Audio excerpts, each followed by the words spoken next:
Hello guys, আজকে একটা অন্যরকম ভিডিও নিয়ে এসেছি। ভিডিওটা আমি ভাবলাম তোমাদের সঙ্গে শেয়ার করা উচিত। তো আমার সাথে এই ঘটনাটা আগেও একবার না সরি দুবার ঘটেছে। তাই আমি ভাবলাম তোমাদেরকেও একটু জানাই। আমি পিসিবাড়ি থেকে ফিরছিলাম, শিয়ালদায় দাঁড়িয়ে আছি। তো একটি মেয়ে এলো, এসে আমাকে বলছে ডায়মন্ড হাবড়া থেকে শিয়ালদা আসতে কতক্ষণ টাইম লাগে তুমি জানো? আমি যথারীতি বললাম না, আমি কিন্তু ফোনেই রয়েছি। আমি ফোন দেখছিলাম। যাই হোক, মেয়েটা কিছুক্ষণ পর আবার বলল তাও 1.5 ঘন্টা মতন লাগে।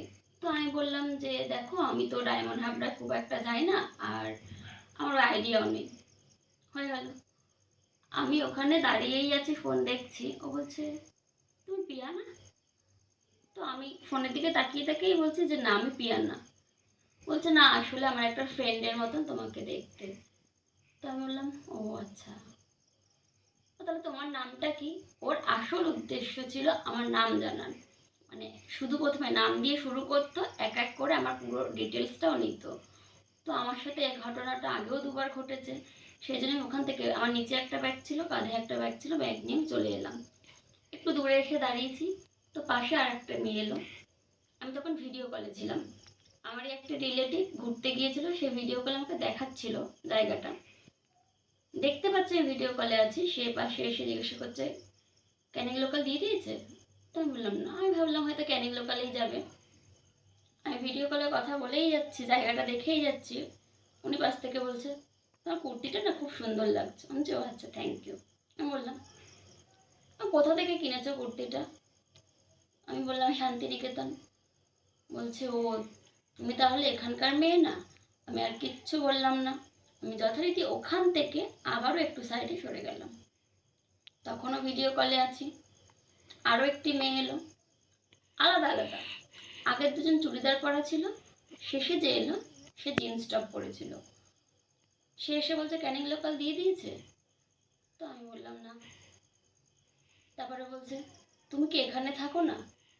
এবারে আমি তো বুঝতে পারছি তার মানে ওরা তিনজনেই হচ্ছে একটা গ্রুপ। না হলে ক্যানিং লোকাল পর পর দুজন কেন জিজ্ঞাসা করলো? যাই হোক, যখন জিজ্ঞাসা করলো আমি কি করলাম, ভিডিও কলটা কেটে আমার বোনকে ফোন লাগালাম। আমি বললাম আমি শিয়ালদা চলে এসেছি, তো এখনো ট্রেন দেয়নি, এসব বলছিলাম।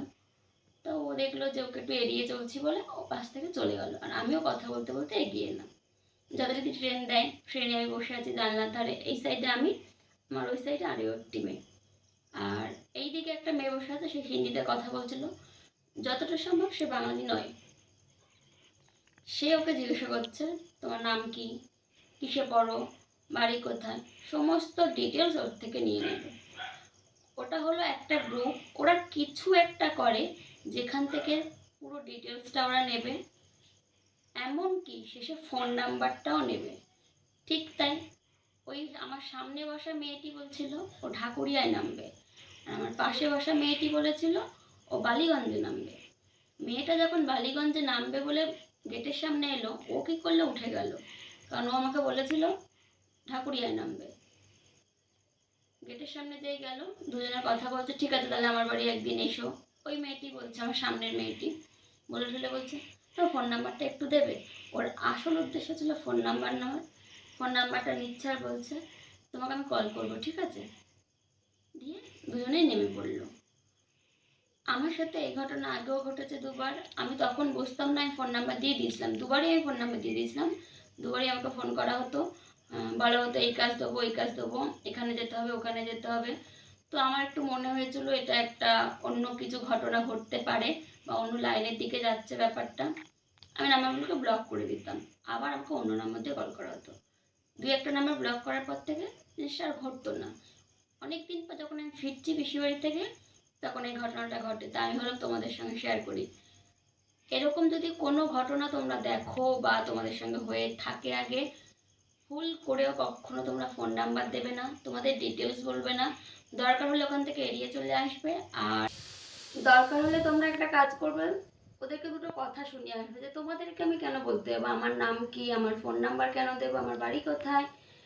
কারণ আমি জানি না এটা কিসের সঙ্গে এরা যুক্ত আছে বা এরা কি করতে চাইছে, আমি সেটাও বুঝতে পারছি না। এই ঘটনাটা আমার সঙ্গে বেশ 4-5 বছর ধরে এটা হচ্ছে। মাঝখানে অনেকটা দিন বন্ধ ছিল শিয়ালদা, সেদিন আমি একা ছিলাম বলে এই ঘটনাটা ঘটেছে।